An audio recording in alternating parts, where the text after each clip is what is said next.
Welcome! That was a last-minute decision, and it felt right. I'm glad that I did it. Welcome to day 2 of our daily creative challenge for Photoshop. Chad, you are right in the chat. Get that hype going. Get a hype train. I love it. What's up, Dune, Natalie, Marsha? Good to see you all. It's amazing to see so many new names for these challenges. It's an honor to meet you.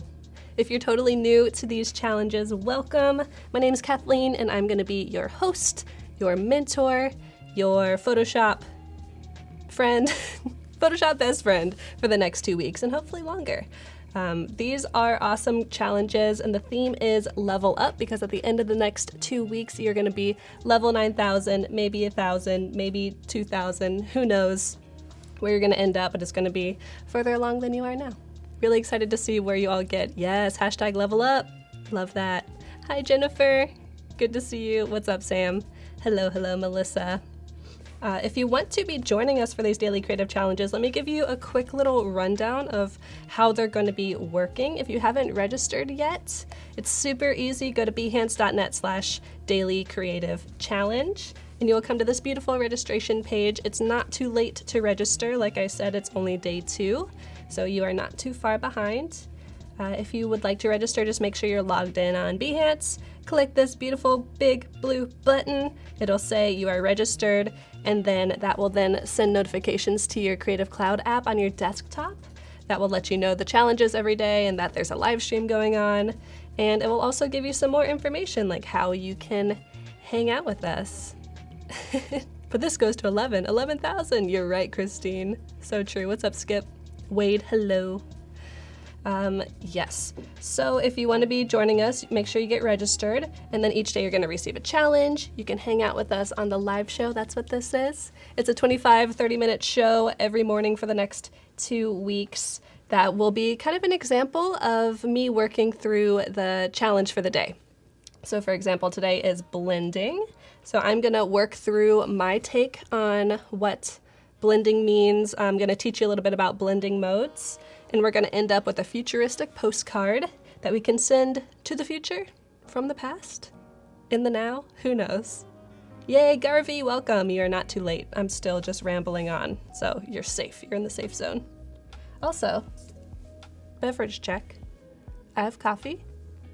Anyone else? Last challenge, I was all about the iced latte and the chamomile tea and the water, and now I'm just about the coffee and the water.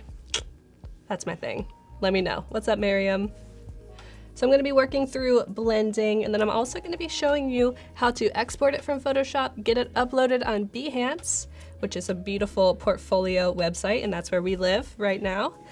And then I'm going to be checking out some of your entries from yesterday, because yesterday's challenge was learning about layers and making an invitation for a game night using layers, because they're really important. Christine, you left your coffee in the other room? Okay, I'm going to be quiet for a couple seconds so you can go get it. Just kidding, but you should go get it. Erica, hi. Adam, what kind of tea are you drinking? Probably like an English breakfast, if it's breakfast time for you. Ooh, iced coffee, Sam. Very smart. Yeah, Ashi, what? Water and water only. Andre, that's the way to go. Okay. So, like I said, you can join us here for the live stream every day. That's going to be from 8:30 to 9 a.m. Pacific time. After that, I'm going to be followed up by Adobe Live for today and also tomorrow, and as well as next week, Tuesday through Thursday. So make sure you stick around for that. I'll tell you more about that at the end of the stream. There are a couple different ways that you can also stay connected during this challenge if you want to get some feedback or build your community. I would say the best way to do that is to come join us on Discord. Ta-da! It's beautiful. This is something we're trying out for the next 2 weeks. It's an awesome way to chat with people. You can ask questions, and maybe the most important part, you can post your work, get feedback on your projects before you post them on Behance? Where am I? And then upload it on Behance. It's also a great way to give feedback as well if you feel like you have good ideas for people, or you can help make their work stronger. Is there a link to Discord? Yes, there is. Ta-da! bit.ly/P, Discord. So PS Discord. Those capitals are important. That should take you there. And you can also invite people to the channel. So if you have friends or family that you think would be interested in joining the community and the conversation, go ahead and invite them. All right, so join us there. That's where we're going to be hanging out for the next 2 weeks. You can see we have a bunch of awesome Adobe people. Paco over here, Lee over here, awesome. And then we also have awesome mentors.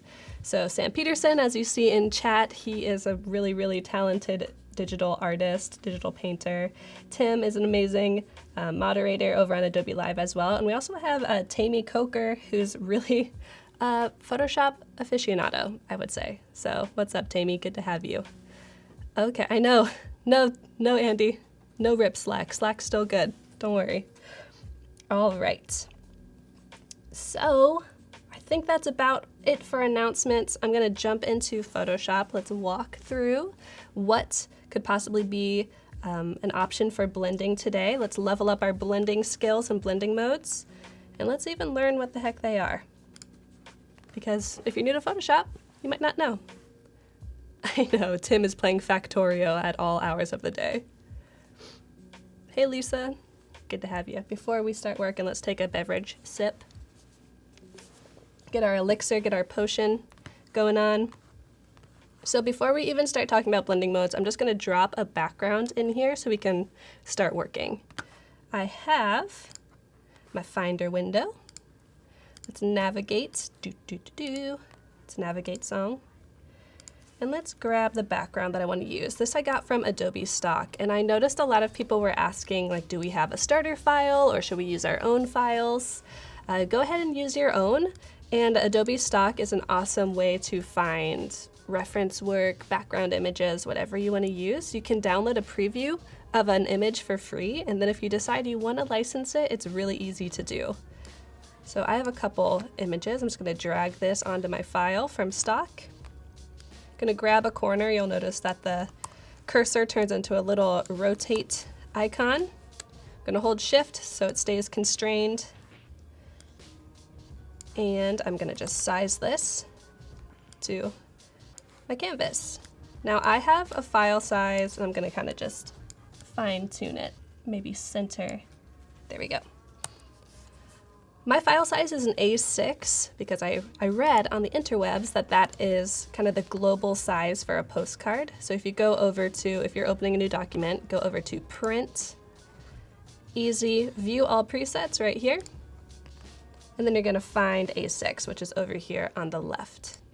You'll notice that the width and the height changes. You got 300 resolution. You can change your orientation if you wish. A lot of postcards are horizontal. So I thought I wanted to try something a little different, maybe futuristic, do a vertical postcard. Okay, cool. So here is my background. Now when blending modes come into play is often when you have things layered on top of each other and they blend together differently. So luckily we talked about layers yesterday. Thanks for that, Photoshop Daily Creative Challenge. I'm going to drop a shape on top of this background so that we can start playing with blending. The shape I'm going to use is going to be over here in the polygon tool. If you would like to navigate to that, you can just tap U, that's the hotkey for it. And if you don't see polygon, you're just going to click, get my big old head out of the way, you're going to click and then choose the one that you would like. I'm so casual. I feel like Garfield right now. All right. And then before I even start dragging out my shape, I'm going to make sure I know how many sides I want to my polygon. So up here in the toolbar, you see you have a bunch of different options. You can change the fill color, the stroke color, sizes. But you can also, when you have the polygon tool selected, change the amount of sides you want. So I want a triangle, and that has 3 sides, so perfect. That's all I've ever wanted. And before I drag it out, I'm gonna make sure it's the color that I want. So I'm gonna use kind of like an aqua blue. It's up here in my recently used colors, but you can use whatever you'd like. Alrighty, so I'm just gonna click, drag. You'll notice that it is perfectly aligned. I don't have to constrain it or anything. And you see my smart guides kind of popping on and off. That's that magenta line. Awesome, got my polygon of destiny. That seems kind of off, or maybe it's the background that's freaking me out. But that'll work for now. Okay, so here's where blending modes come into play. Over here in my layers panel, When I have my shape selected, you'll notice that here is a drop down. And if you are not new to Photoshop, you probably know all about blending modes, but if you're totally new, keep an eye out. This is relatively new to Photoshop that when you scroll over them, it's a live preview, which is awesome. But this is probably the best way to explore what blending modes are. Blending modes change the way that the pixels act. So for example, if you are in this first section, designated by these horizontal lines, pretty much all of these modes take out the light pixels from your shape. And here, they might take out the dark pixels. A lot of these take a little bit of finagling, exploring to really figure out what they do and which ones are your favorites. Some of them I never use, and some of them I use all the time. So for example, I use multiply quite often to darken things, to add shadows. I'll use overlay to add high saturation, but not really add any light to something. Or I will use a screen to add highlights. So I'm interested to hear what your favorite blending modes are, which ones you use. Yes, Alexandra, blending modes are magic. Alexandra, which one's your favorite? Or which ones are in your toolkit? What's up, Salman? Good to see you. All right, so for my piece, I think I'm going to use, let's see, which one did I pick? Soft light, let's go with that. And I might even change it to be a little bit bigger, so I'm just gonna do Command T to get my transformation bounding box back open. Let's add that, and it adds this really cool, futuristic, kind of subtle aqua triangle in the back.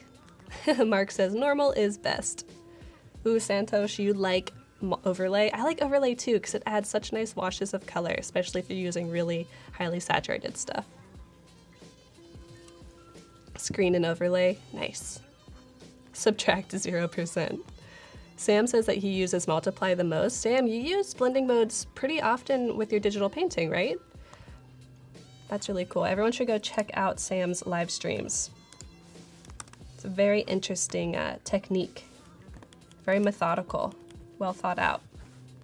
Okay, so there is our postcard, but we need to add some text.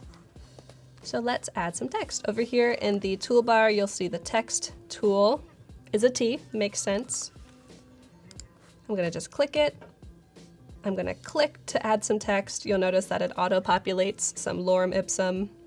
And I'm gonna type, wish you were here. All right, so you'll notice that it already picked a color for me. And I can change my colors over here in the Properties panel. Let me make this the star of the show, make it a little bigger. The Properties panel is super awesome. When you have your layer selected, you can go in here and change it on the fly. So say I want to choose or change the color, I can just do it like this instead of having to select the type, fill it in with a different color. It's just the click of a button. So the color I'm using is kind of like this middle range sherbet-y orange.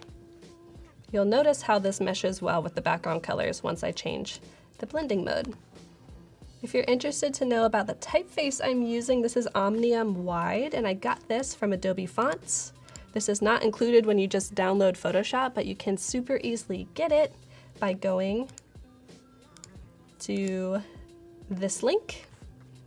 It is the type kit icon when you are clicking on fonts. Right over here, I'll zoom in, it's pretty small. If you just click on that, it'll open a web browser for you. You'll go to Adobe Fonts and you can search through literally thousands of different fonts that you can download for free if you have a CC subscription. You just click Activate Fonts and they will pop up in your Photoshop. It's very, very handy. Yes, Alexandra, totally is. Okay, so let's see, I have extra bold selected. This seems good. Maybe I'll make my shape a little smaller to fit well within here. I want to keep this design pretty simple and graphic. It doesn't need to be complex to be cool. This makes it pretty clean and, like we were talking about earlier, futuristic. All right, so here is where blending modes is going to come more into play. When I have my text layer selected, it is on its own layer. I can change the blending mode of the text just by itself. So as I scroll through here, you can kind of see how it changes. This is pretty cool. I like these ones that really give it that bright neon effect. So we can kind of scroll through, test some out. And I think I like color dodge.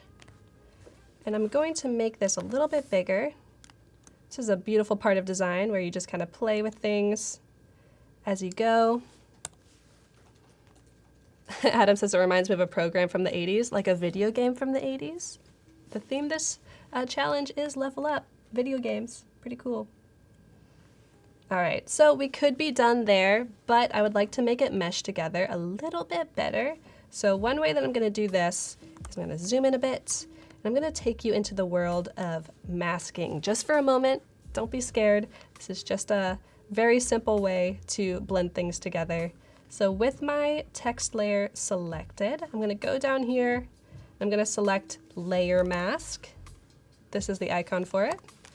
Now when I click that, you'll notice that a little mask appears next to my layer. And when I use my brush tool, which I just navigated to by tapping B, or you can go over here to the brush tool, and I have black selected, I'm going to lightly click into this. Actually, I'm going to go down to my polygon tool and mask that instead. Wrong order, same technique. All right, we're masking this. And I'm going to click in here and I'm going to paint lightly. I have my opacity set down to about 50. You could lower it even more if you want to be even more dainty with it. But in this way, we can add more depth to our text just by taking out a bit of the shape behind it. So what a layer mask is it basically will erase or add back your layer, but it's non-destructive. So say I want to get my triangle back, I haven't totally deleted it. All I have to do is disable the mask and you can see it again. I can enable it. There it is. Cool. So this really gives it the feeling of movement, like it's really at warp speed shooting at you. Awesome. I'm just gonna save it from here. This is simple. I dig it. Maybe I'm gonna select my text and my shape by holding Shift and clicking both layers.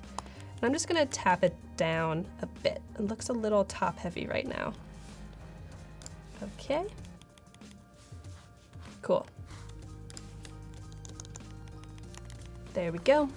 Designing is very meditative. You think through it as you go. You like it, Roman? Glad you like it. I am really excited to see what you all made, like I said previously. Let's get this exported and uploaded on Behance. Okie doke. So I have it saved as a PNG, that's fine. Let's make it a little bit smaller. If you were actually gonna send this as a postcard, you might not wanna change the width or height, but since this is just gonna go on an online portfolio, I'm gonna make it a little smaller so it fits better. All right, let's export this bad boy. We're on day 2. Let's say day 2 postcard. Save. Yes, so Mark, my brush was very soft edged. I'll go into my brush settings really quick before we jump into Behance. So if I'm on my brush, I'm just using the round brush that comes with Photoshop. It's in the general brushes. And you can just choose round brush, or you could go to hard round and just go all the way to 0 with the hardness, and that will give you the same effect. All right, let's get this uploaded. So we are on my profile. I'm gonna click my project. Here it is. Here's the one from yesterday that we made, and I'm just gonna continue to update the same project over the next 2 weeks so that at the end of the 2 weeks, you're gonna have a beautiful single project that you can add into your portfolio. It'll have some breadth as well as some depth, and it'll be great. And I am not logged in because it logged me out. Boo! Okay, I need to log out real quick. Maybe we can pop away from my screen for just a moment. Amazing. We were chatting about this last challenge, how it often does this. What? Sign in, please. My credentials. All right. Do. Success. Okay, let's jump back in. Let's click profile up on the top. There we go. Let's edit our project by clicking on this little clone or cog icon. I'm gonna edit it. And down here, you can either just hover over the below your text from yesterday and just click the upload button, or you can go up here to upload files. Let's click it. Let's navigate to our file that we saved in our very organized way. Not day 3, day 2. Thanks for being patient with me, everyone. Hooray! Appreciate it. Okay, so here's our postcard. It looks good. And it also kind of matches with the color scheme from yesterday. This happened last challenge as well. The color scheme was very orangey and like salmony. Hopefully this will be more blue and pinky. I'll try and carry that through a lot of my projects. And let's add day 2, futuristic postcard. And I hope that was a nice exploration into blending modes. It's a little difficult to explain with words what all of them do. There's kind of a science to it, although I'm sure Chad in the chat would have a really great explanation for a lot of them. But if you have more questions, there's a really great article on adobe.com that if you go to help and support, you can learn about it, or you can search it on the web, but also come over to Discord and we can chat more about it as well. All right, let's save it and let's check it out on my profile. Yeah, consistency is key. It's maybe not key, but really important when it comes to building portfolios, to keep a consistent style or color theme throughout a lot of your work. All right, so we have Level Up, PS Daily Creative Challenge. Day 1, awesome. Day 2, there we are.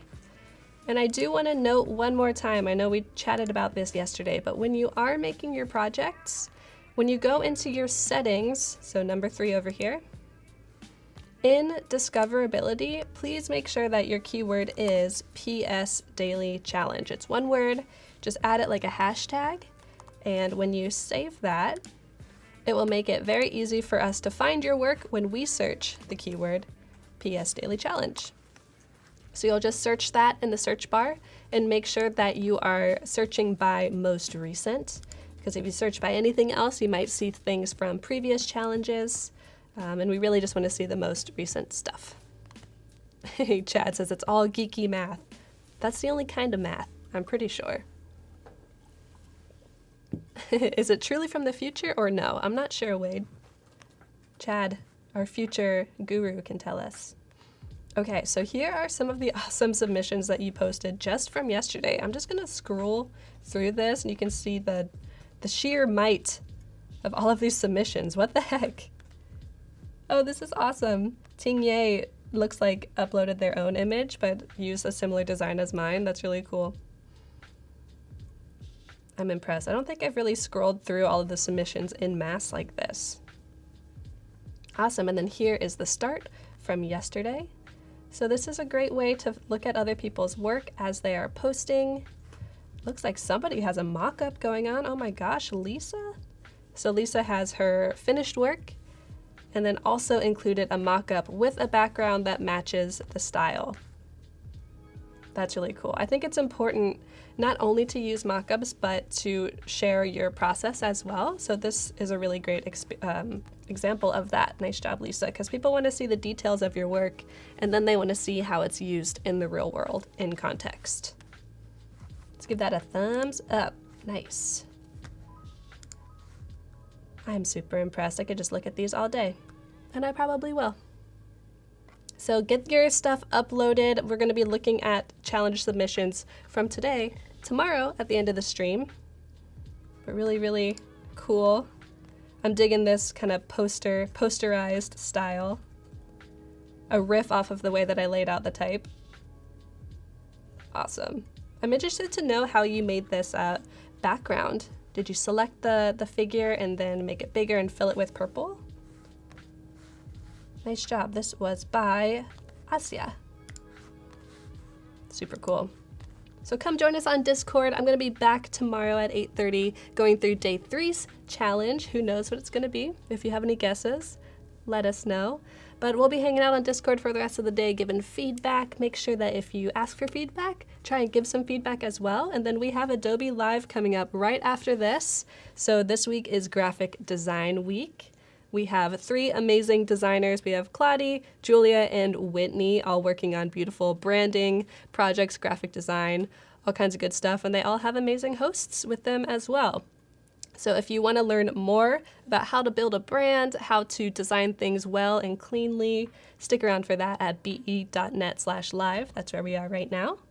I'm going to let you go. They'll be back in about 5 minutes, and I will see you tomorrow. Goodbye.